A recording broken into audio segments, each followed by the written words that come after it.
بسم اللہ الرحمن الرحیم رب اشرح لی صدری ویسر لی امری واحلل عقدۃ من لسانی یفقہوا قولی۔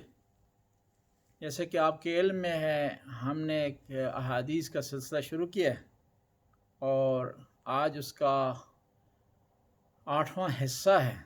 ہم نبی کریم کی احادیث بیان کر رہے ہیں۔ آج کی جس حدیث کا انتخاب کیا ہے اس کا عنوان ہے اعمال کا ثواب اور اس کا اثر۔ پیغمبر فرماتے ہیں سبعۃ اسباب یکسب للعبد ثوابہ بعد وفاتہ، 7 ایسے عمل ہیں کہ جس کا ثواب انسان کو مرنے کے بعد بھی حاصل ہوتا ہے۔ انسان جب دنیا سے چلا جاتا ہے، آنکھ بند ہوئی، دھڑکنیں رکیں، سانس اس کا رکا، تو اس کا جو فائل ہوتی ہے وہ بند ہو جاتی ہے، عمل کی نامہ اعمال اس کا رک جاتا ہے۔ اس کے بعد وہ نہ نیک عمل کر سکتا ہے اور نہ ہی اس کی برائیوں میں اضافہ ہو سکتا ہے، کیونکہ حرکت ختم ہو گئی، ارادہ ختم ہو گیا، نیت ختم ہو گئی۔ لیکن 7 ایسے کام ہیں جو دنیا میں آپ کر کے جاتے ہیں، ان کی وجہ سے آپ کی فائل کھلی رہتی ہے۔ رجل غرس نخلا، کسی آدمی نے ایک کھجور کا درخت لگایا، کوئی بھی ایک درخت لگایا، تو جب تک لوگ اس سے فائدہ اٹھاتے رہیں گے، اس کے سائے سے، ماحولیات کے حوالے سے، اس کے پھل اور میوے سے انسان کو ثواب پہنچتے ہیں۔ وہ حفر بہرن، کنواں کھدوایا کسی نے، لوگ اس سے پانی پی رہے ہیں، جب تک لوگ پانی پیتے رہیں گے اس کو ثواب ملتا رہے گا۔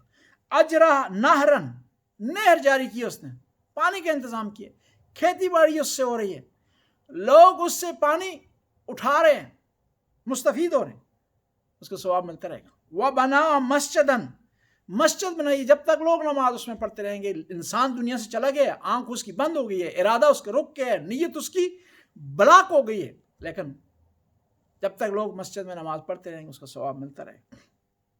او کتب مصحفن، قرآن لکھا ہے اس نے، یا قرآن ہدیہ کر کے مسجد میں وقف کر دیے، کسی ایسے فرد کو دے دیے جو خود قرآن ہدیہ نہیں کر سکتا۔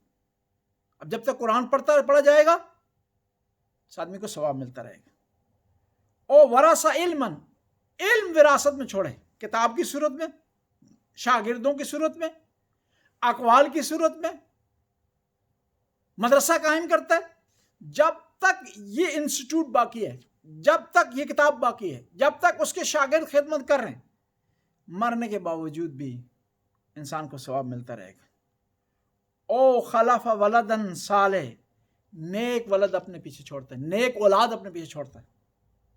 فَيَسْتَغْفِرُ لَهُ بَعْدَ وَفَاتِهِ، اس کی وفات کے بعد یہ نیک اولاد اس کے لیے استغفار کرتی ہے۔ وہ مر گیا ہے دنیا سے، اس کی دنیا مکمل ہو چکی ہے، ختم ہو چکی ہے، ایک نئی دنیا کا اس کا آغاز ہو چکا ہے، اس دنیا سے اس کا رابطہ کٹ گیا ہے، اب نماز نہیں پڑھ سکتا، روزہ نہیں رکھ سکتا، حج بجا نہیں لا سکتا، خیرات نہیں کر سکتا، لیکن ایک نیک اولاد اس نے چھوڑی ہے، اس کے لیے استغفار کر رہی ہے، اس کے لیے مجالس کروا رہی ہے، اس کے لیے قرآن خوانی کا انتظام کر رہی ہے، اس کی طرف سے خیرات کر رہی ہے، صدقات کر رہی ہے۔ یہ آدمی باوجود اس کی دنیا سے چلا گیا ہے، اس کی فائل بند ہو گئی ہے، لیکن اس کے نامہ اعمال میں اضافہ ہوتا رہے۔ خدایا ہمیں توفیق دے کہ ہم اولاد کی صحیح تربیت کر سکیں اور ہمارے بعد یہ اولاد ہمارے لیے استغفار کر سکیں۔ خدا تیری بارگاہ میں عاجزی سے عرض کرتے ہیں، جو مومنین مومنات ہمارے اس پروگرام کو دیکھ رہے ہیں ان کی توفیقات میں اضافہ فرما، ان کی مرحومین کی مغفرت فرما، ان کی مشکلات کو آسانی میں تبدیل فرما، سورہ فاتحہ کی تلاوت فرمائیں، اور اپنے مرحومین مرحومات خاص طور پر وہ مرحومین و مرحومات، ان مرحومین و مرحومات کو یاد رکھیں جن کے لیے کوئی فاتحہ پڑھنے والا نہیں۔ بسم اللہ الرحمن الرحیم، الحمدللہ رب العالمین، الرحمن الرحیم، مالک یوم الدین، ایاک نعبد و ایاک نستعین، اہدنا الصراط المستقیم، صراط الذین انعمت علیہم غیر المغضوب علیہم ولا الضالین۔ اللہم صل